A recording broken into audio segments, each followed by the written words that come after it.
Welcome back to My Kind of Watch. Today, we're joined by Simon Crompton from Permanent Style. Simon, how are you doing? Good, thank you. Lovely to be here. The purpose of this video today is to run through some outfits to understand your approach to pairing watches with those outfits. What's your philosophy for collecting watches ultimately? So today we're going to run through a couple of your watches, your personal watches, and I'm going to sort of bring in a couple of alternatives and we can talk about what works with them, what doesn't, what you think of them, and maybe we'll reach a final decision on which one's the best. So is that okay? That sounds great, yeah. Brilliant. Okay, well, let's jump to it. Let's jump into it. How do you approach collecting watches or just choosing a watch, one-off? I think the important thing, and I say this on the website quite a lot, is that I'm very design driven as a watch buyer. So I find it interesting. A lot of people are very driven by like movements or complications, the engineering of the watch. For me, a watch is a complement to everything else I'm wearing, so I'm very design driven. I'm interested in shapes, in colors, in the design heritage that something has and how it fits into a particular era, but I'm not so concerned about what's going on inside it. If I find like a Cartier Must, which is a much cheaper watch and it's quartz and it's even made as a discount line, I think I don't really care as long as it's got like a face that I really like and it fits in with a particular idea I have of the style. And do you choose a watch based on a sort of outfit that you've got in mind? Do you think I've got an interview to go to, I must choose a watch for that? Or do you think that's just a watch that on its own I really, really like and I'll find a way to weave it into an outfit? I guess because clothes are my priority usually rather than watches. I'd say watches are normally the last thing I think about rather than the first. It's more like, what's the outfit I want to wear? Yeah. Which is often driven by actually one piece that I want to wear of clothing. Then the outfit, and then it's a question of which watch goes with it. Yeah. And so I wouldn't say I'm almost a collector of watches in that sense. And that to me, a collector suggests somebody who actually has them as a collection in order to have a collection rather than to wear them every single day. Yeah. I don't know if that's fair or not, but that's how it comes across to me. Whereas I'm aware of watches, I have 3 or 4 watches I really like and they all fit in particular things. Yeah. So I might have a sports watch, have a dress watch, a couple of dress watches maybe that are more like black leather strap or brown leather, depending on the other accessories that are in the outfit. And that's how it kind of fits into everything else that I'm wearing. And would you say that a watch is a must as part of your outfit? Or are there days when you choose not to wear a watch, you just go for maybe something else, maybe nothing? No, I'd always wear a watch. Yeah. I think it's a design element that I really like as an accessory. And I think one of the issues that menswear has these days is that people used to wear ties and pocket handkerchiefs and even kind of bags and far more accessories than they do now. Most of the time, people these days are wearing kind of open neck shirts like I am with a suit, or they're not really wearing a pocket handkerchief because it feels a bit dated. And so having the option to wear another accessory like a watch is really, really great, even if it's a little bit more hidden. And so I pretty much always take the opportunity to wear one. Great. Well, let's start with outfit number 1, the one that you're wearing. Sure. Presumably, you've chosen that outfit for this event, but what other scenarios might you wear that outfit in? So I classify this as quite a smart suit, but also a slightly more unusual suit. So it's double-breasted. It's a pale grey, so it's not really the kind of thing you wear for business or a more professional setting. It's actually the kind of suit that I talk about quite a lot on the blog as being a nice thing for a wedding, someone's having a wedding suit made. Yeah. Because when people talk about what should they have made for their wedding, they kind of want something which is really special on the one hand, but on the other hand, they want something they're actually going to wear after the wedding, not just to other weddings. So if you get like a navy or a charcoal suit, you're going to wear that a lot afterwards, but it doesn't feel very special for the wedding. Flip side, if you get, a tobacco linen or something, then you're thinking, okay, this looks unusual for the wedding, but I'm not going to wear that much afterwards. So double-breasted makes it a bit more unusual and a bit more kind of dressy, and a paler grey also makes it a little more unusual and less corporate. Smart but versatile. Yeah. Okay. And what watch are you wearing with it? So I'm wearing my Cartier Tank. So this is you tell me much more than I do, but I think a Tank Française. It's a Tank Française. But with a chronograph. Yeah. I think it's called a Chronoflex. But the thing I like about it is that, I guess to me anyway, Cartier Tank is extremely classic. Yeah. I love the design heritage that kind of comes with it. But on the other side, I'm a little bit of a snob when it comes to a lot of things, when it comes to clothing and designer stuff. So I like something which is a bit different to what everyone else has. Yes. So I was attracted by the fact that this is a classic design, but it's slightly different. Yeah. And how important is the brand name for you? I mean, Cartier from a styling perspective, is just one of those brands that everyone knows. It's a luxury brand, and for me, it's got the heritage. It's got everything that you really want of anything that I want from a dress watch: style, good quality, but also a historic brand. And does that matter to you? Sorry, just to flip it the other way, because I haven't really talked to someone about this. Is it also? I mean, they're a very design-driven brand, right? They are, yeah. Are there certain brands that are very design-driven? Yeah. Okay. I mean, Cartier, I would say probably more than most people is design first. Okay. And they're very fortunate that they've got such a back history of making custom projects, bespoke watches for over 100 years now. Okay. And they can cherry pick designs that they've done in the past that have been successful and remake them, reissue them. And we're going through that phase at the moment with the Privé line, where they're reintroducing the cloche, which is this beautiful bell-shaped I know the one, yeah. the centre, which is beautifully curved, or the asymmetry can crash, and all of those wonderful shapes. But I think Cartier wins in that they do spend a lot of time in choosing the right mechanicals for the back of the watch. They partner with proper watchmakers to make sure that those watches aren't just nice pieces of jewelry to wear, but they're actually good watches too. Okay. So for me, it strikes that perfect intersection between style and watchmaking. Interesting, because I think I've often picked watches that are based sort of purely on what appeals to me from a design point of view, rather than going, okay, which of the big watchmakers out there are more design driven? Okay, and more likely to be for me, I'll go to them. Yes. And doing it that way around. I've never really thought about, because I've never had that sort of bigger context on what the different watch brands represent. Well, I brought along a couple of watches that I thought maybe could be alternatives to that. And maybe I can twist your arm into part exchanging one of those for this. So obviously, I really want to start with a Cartier Tank Louis. It's a classic for me. You mentioned that you like something that's classic but a twist on, and so I totally get the Tank Francais and the sort of the complications in your watch. Yeah. And this is the opposite of that. It's a two-hander, manually wound. It's got a lovely lacquer dial, but for me, the shape, the size, the contrast in the bright white dial, the blued hands, and yellow gold just works brilliantly. Yeah, it's very interesting. I think that's the kind of thing where I know what that model is. I admire that model. I don't think it's for me because I want something a bit different. Yes. But at the same time, I know there's a lot of readers, and in fact friends, who, if they just want one really classic watch that they can wear to the office, but also wear even with t-shirt jeans at the weekend, that's probably what I recommend to them. Yes. Well, I mean, so I challenge you on it being the sort of obvious choice, because when you're in the Tank Louis world and you're getting really deep in that rabbit hole, then you'll realize that there's the current line with Swiss made and all the latest calibers and great timekeeping and all of that stuff. But through the history of Cartier, there are subtle design changes that we're talking like in the weeds. And this is one that's from the 80s. It's got, as I say, that beautiful lacquer dial. It's a Paris dial. So what makes the 80s one different to what you get today? Is it the dial, or what is it? The dial, certainly the construction of the dial is slightly different to the way that the modern ones are slightly more mass produced. Okay. The failure rates on these is quite high. So particularly for a watch that's 40 to 50 years old, the lacquer tends to crack and you get a sort of spider type pattern in them. Okay. This one is flawless, and so when you find something that's lasted through the years and it still looks as good as it did back then, it's a lovely thing. A bit like you might be finding an old vintage coat and it's in top condition because it's been lovingly kept in the wardrobe and vacuum sealed, whatever. It's a bit like that. And so there's a lot to it. See, it's interesting that I think there's in those kind of things that make it different, there's a dividing line where I say it crosses over into more kind of a watch geek work. Yes, exactly. Whereas I think if you're like primarily interested in watches, that's one of your primary passions, you love all that stuff, and you love the fact it's different to other Tank Louis.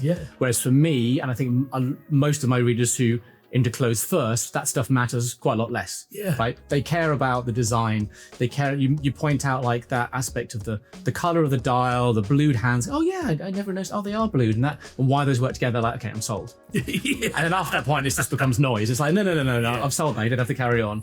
Whereas with clothes, there might be like looking at a pair of shoes and going, oh, but is it 18 stitches per inch or 16 stitches per inch? Like, I see your point. And no one apart from a shoe obsessive cares, but he cares because that's for him is something where he wants the absolute perfect object that he spent so much of his time kind of getting into. And it's the same kind of division, I guess. I love that. Brilliant. Well, that's my first choice. Okay, yeah.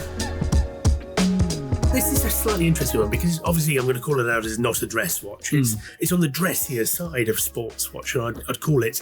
You talked about your suit being quite versatile, and not just wearing it for one wedding, but wearing it for a plethora of smartish events. And I think that's where the day date is really, really good, and the date just to an extent. The date just is typically in steel or maybe two-tone, whereas the day date might look like a steel watch, but it's precious metal. This is white gold. If you feel it, you can instantly tell that. Oh wow, yeah.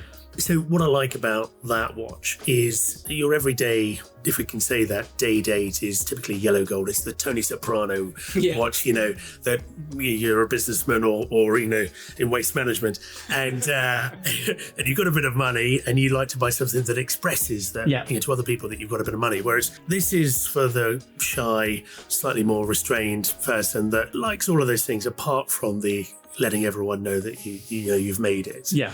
See, I would, maybe I'm trying to find too many parallels here, but I'd see a parallel between that and a lot of people who really like fine bespoke tailoring. Yes. Because the thing with really tasteful bespoke tailoring is that you don't really tell it's bespoke, you just tell it looks good. Yeah. Because a bespoke fit is made to fit the three-dimensional set, arrangement of human body, which is an incredibly hard thing to do. Yeah. Everyone's shoulders, one side is lower than the other. Everyone is tipped slightly forward or back. Everyone's twisted one way or the other.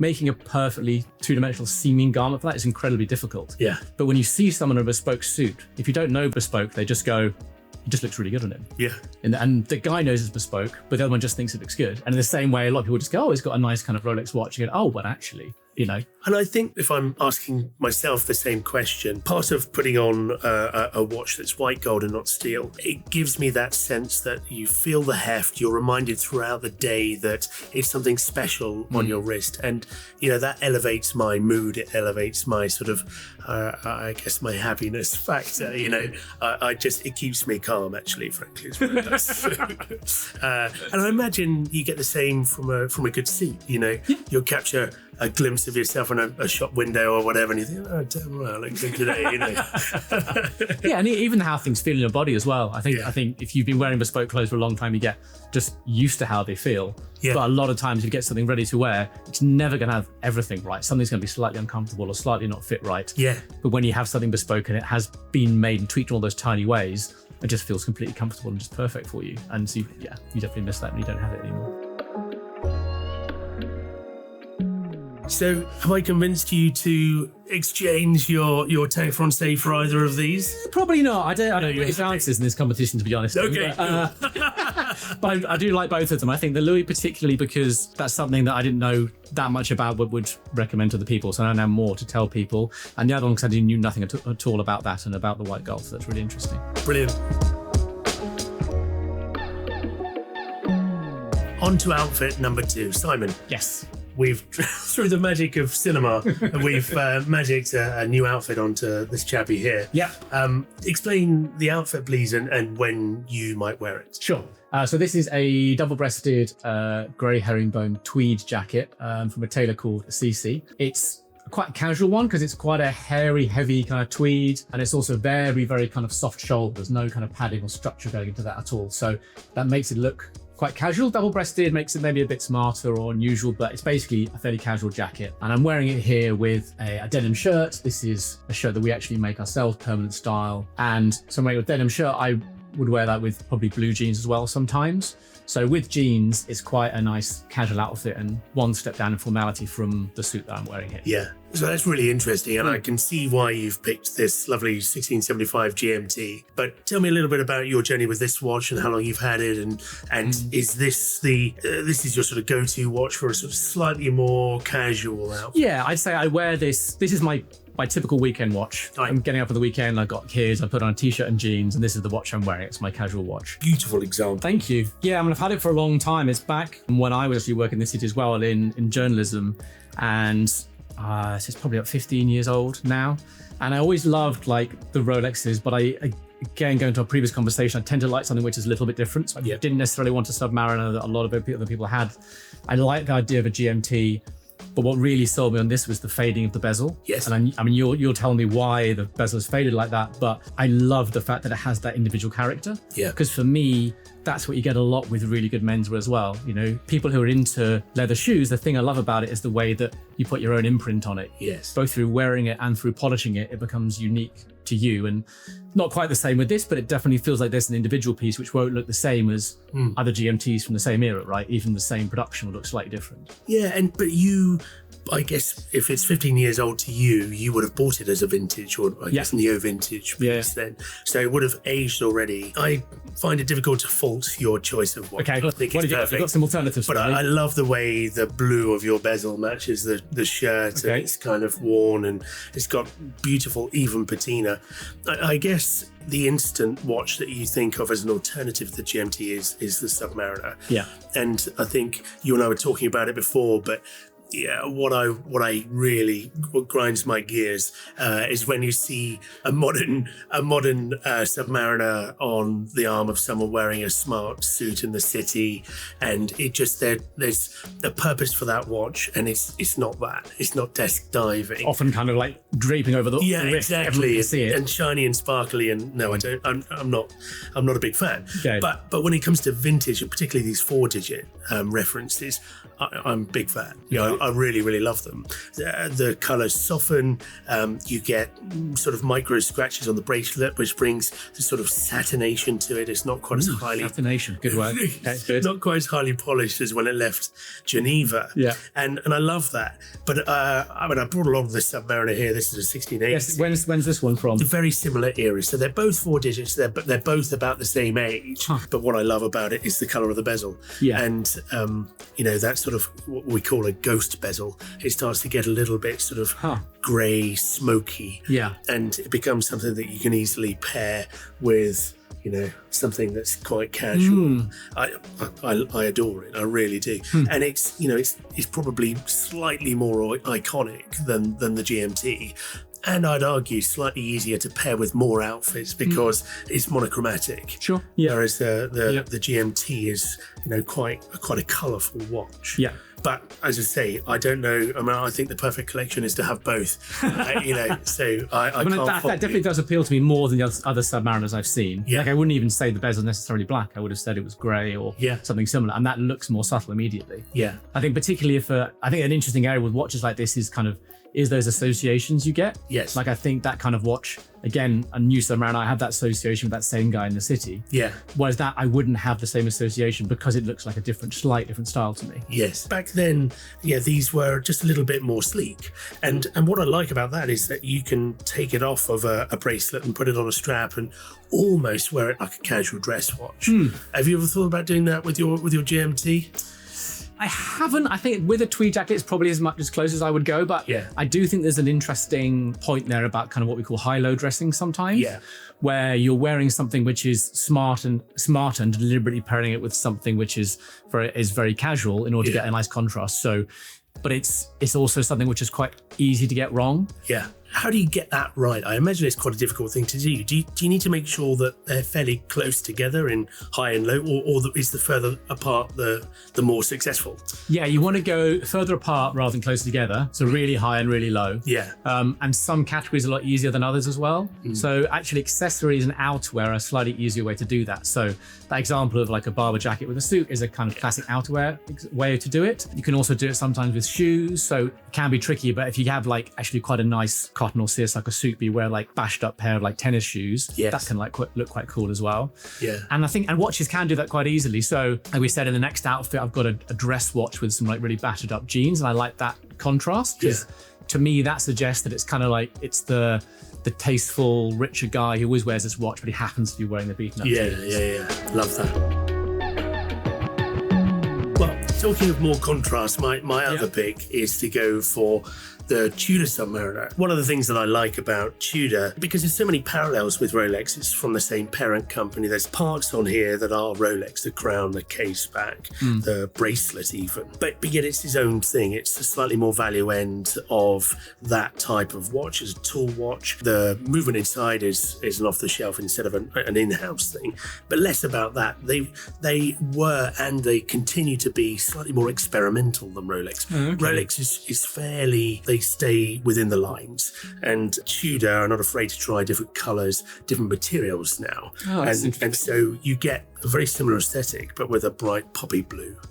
Yeah, because I would have said, like, to me, again, I'd say to me, a Tudor is just a cheaper version of a Rolex. Yeah. A Tudor is what somebody buys when they can't afford a Rolex. And yeah. I'm sure that Tudor's obviously, as you said, part of the same family. It is more affordable, so that's why it has that association. Yeah. But I didn't know any way really in which a Tudor was slightly different to a Rolex. Yeah. Or slightly more interesting in certain ways. So that's interesting. And the other thing to say about sort of vintage Tudor is that these were treated like cheap tool watches. They were used in earnest, they were used diving, and also they were disrespected because they were quite cheap and disposable. So these days, 50 years on, there are fewer in this condition than there probably are of the Submariner. Oh, interesting. It's harder to find a good example. And also the ones that are here just patinate actually quite nicely. Yeah. This bezel's just got a beautiful sort of greyish blue. Yeah. The indices and the hands have got a sort of almost custard-like creaminess. You know? I'm not sure custard is quite high-end enough. We have to find another word. Oh, there you go. No, I don't. And the red date? Yeah, is that so particular Tudor thing, or is it like a... Well, no, some Rolex models do that. It's called a roulette wheel, and it goes black, red, black, red. They sort of alternate through. Just for visibility, or... No, I think it's just a thing. Just a thing. It's just, why not? Yeah. No, it's an interesting watch. And what I like about it is that blue can be slightly more casual. Yeah. And certainly I would love to wear that with denim, and I think with the shirt, I mean, that just looks spot on in my books. But... I think, I completely get that. I think one thing that's quite interesting is that I think people don't appreciate necessarily these with like a steel bracelet, but when you've got a leather bracelet to play with in every kind of colour, that colour's much more important to what you can wear it with than the face. And so you could have one watch, one of the tanks we talked about before, but with like 2 or 3 different colours of straps. And if you could swap them around quite easily, you can wear absolutely everything. Yeah. And I don't think people like that idea because it's like they want to have a different watch or because it shouldn't be that easy. But actually that's all you need, and then then the straps can go with everything. You know, if there's a parallel with another area of menswear, it's probably like belts, for example. So a lot of the time people would have usually like a yellow metal or a kind of white metal like belt buckle. So if you wear brass buckles more, you've got a gold or some kind of yellow metal watch, and then you can just swap the straps on like you would swap a belt round. You know? And that's the way you can combine it with everything else. I like that. I like these parallels. So, are there any elements of the watches that I've brought along that you might be tempted by, interested in even? Yes, definitely. Yeah, I'd say I'm interested now in the vintage idea of a Submariner, and I definitely like that version more than modern ones. Yeah. Both of the obvious things are the kind of the bezel, but also the kind of slimness you were talking about. Yeah. And I'm looking at Tudor in a slightly different way than I did before, because I didn't realise those things, which were, again, it always sounds like a sales line, but it really does make you interested in the object in a way that you weren't before, right? Yeah. I mean, that's why so much of watch selling, it must be about storytelling, because this story you're just attached to it, and suddenly it all means something completely different to you. Absolutely. And just thinking about, again, another parallel with menswear, I think like maybe because menswear is so much of an outfit and makes so much more of a bigger visual impact, I think although storytelling is part of it, it's mostly more a question of aesthetics and style and the visual culture that's kind of around you. Whereas watches, to really be interested, you have to dive a bit deeper, and that requires storytelling to have this kind of context around it as well. Absolutely. Yeah. So we're on to the last outfit now. Yeah. Explain what we're looking at and then let's jump into the watch. Sure. So we've got a suede overshirt. This is actually one that we developed ourselves in permanent style. We do in collaboration with a company called Refugio in Naples, who makes super high-end, super fine suede. With a white t-shirt, again, a permanent style product we make with some black jeans. I was wearing it with battered Bryceland's ones. I let the hem down at the bottom because they're a bit short. So again, you've got frayed hem around the bottom and like got that old kind of vintage feel to it, which is really nice. But then contrast of some crocodile vintage loafers from Ralph Lauren. So a lot of kind of that high-low going on that we were talking about before. Yeah. And so the watch that I would wear with that outfit and enjoy wearing with that outfit is my Reverso. Well, I mean, this is right up my street. This is my sweet spot. Okay. I love this sort of gold dress, vintage watch thing. I just think, firstly, it's it's so underappreciated. And you look at your Reverso in particular, people are starting to realize that that's pretty much bang on the original Reverso size.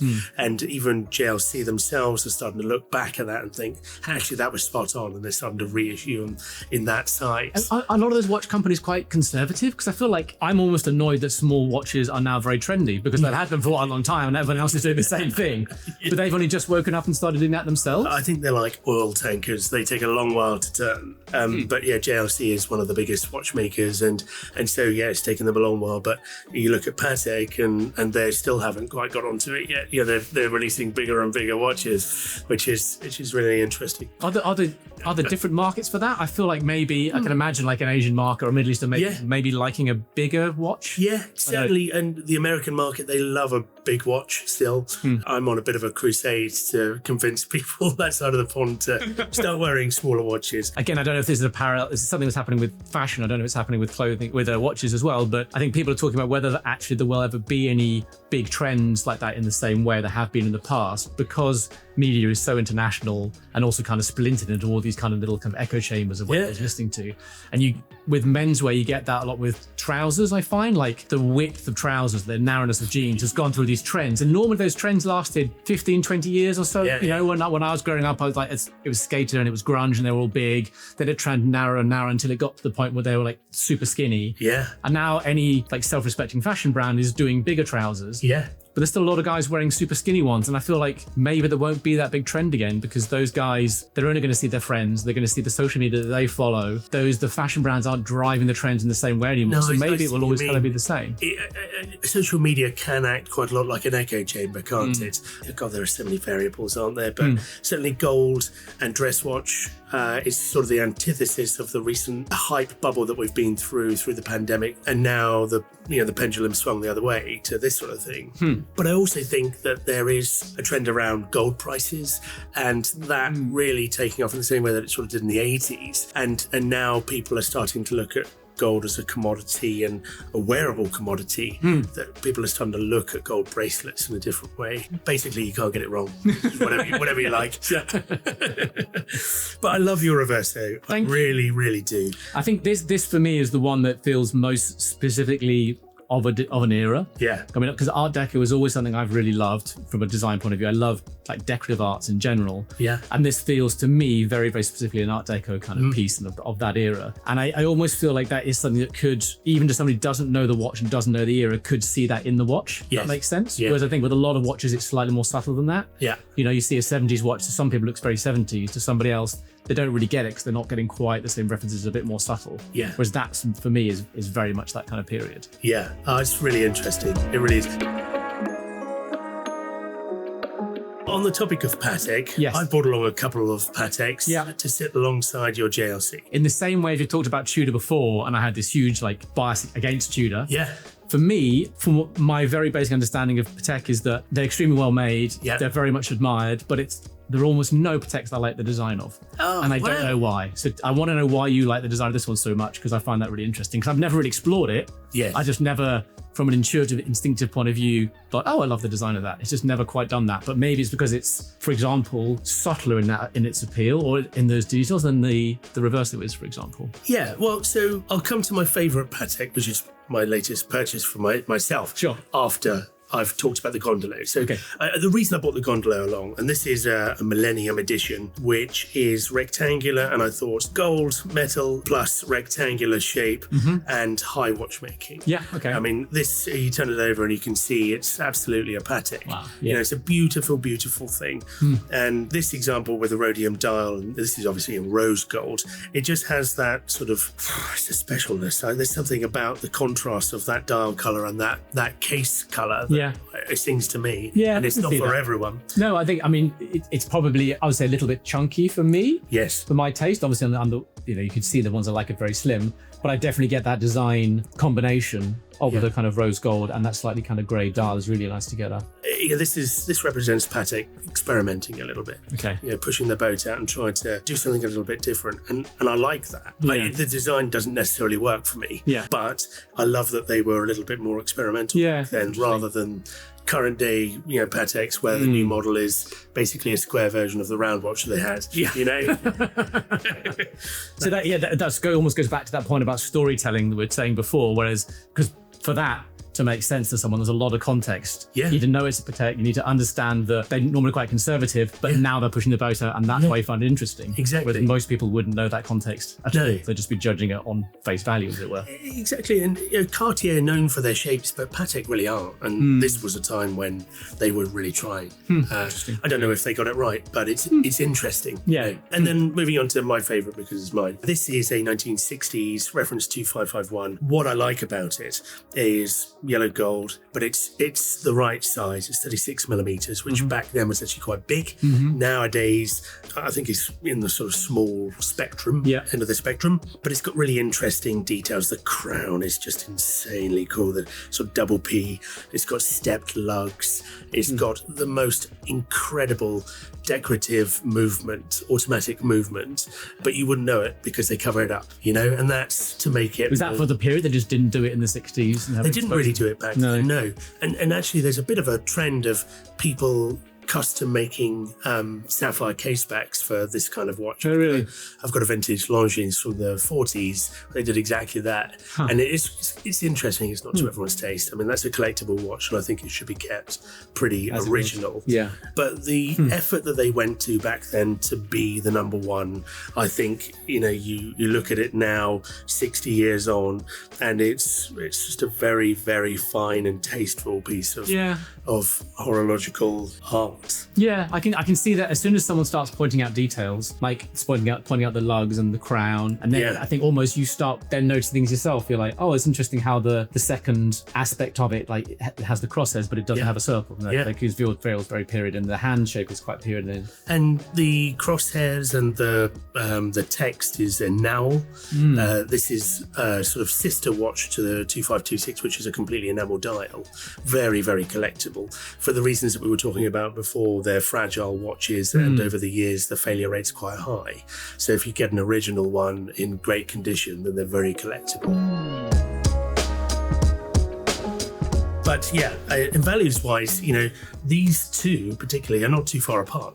You might be surprised to hear does surprise. I was assuming Patek's very expensive. So that surprised me. Yeah, there are pockets of Patek that are completely overlooked, and 60s Calatravas like this, 70s Calatravas, they're very, I would say, great value. I'm not sure I would call them affordable. No, but it's good watchmaking, and it's the same price as a modern Submariner. Yeah. Oh, interesting. I feel like, again, I'm always looking for those clothing parallels. Yes. And I feel like there's a spectrum we talk about on the website of like what we call subtle to showy. Yes. And because people say that certain patterns or certain types of suit or styles of suit, whatever, they're bolder, or they're, the person wants to stand out slightly more than somebody else. So we talk about where does it on that spectrum of the person who's super, super subtle and he's wearing, a navy suit, a white shirt and, a grey tie. It's all beautifully made, but it's very, very subtle. Yeah. To someone who's showy, where there's more pattern and more colour and stuff going on. You want to be bolder. You want those things to walk into the room slightly before you do.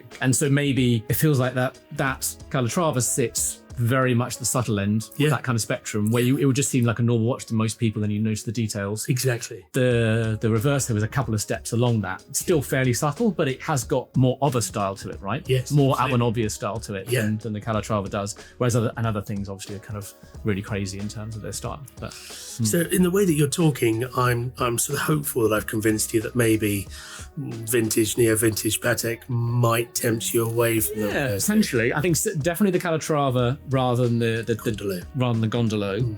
I think for a Patek, I would probably go for something like an ellipse to me. Yes. I think that something like that is, to me, the sort of equivalent of the Reverso, in that it is the Tech, but it's a bit more distinctive, right? Yes. It's still just, if it's like a white face and yellow gold, it's still quite subtle, but it has a bit of slightly more obvious style to it than some of the other ones do, maybe. Absolutely. No, it's fascinating. I do think Patek have done some wonderful things in the past, and I think, those two examples are really interesting. The ellipse is certainly another one like it. So, Simon, are there any areas of watchmaking that you are interested in exploring further that you haven't ground that you haven't covered yet? I think one of the things that's come out for me from this chat is the fact that I'm very design driven in terms of watches I like, but actually my knowledge is fairly shallow. It's been quite intuitive up to this point. So I'd like to actually dig a bit deeper into some of the design eras of 70s or 50s and understand them a bit more. Yeah.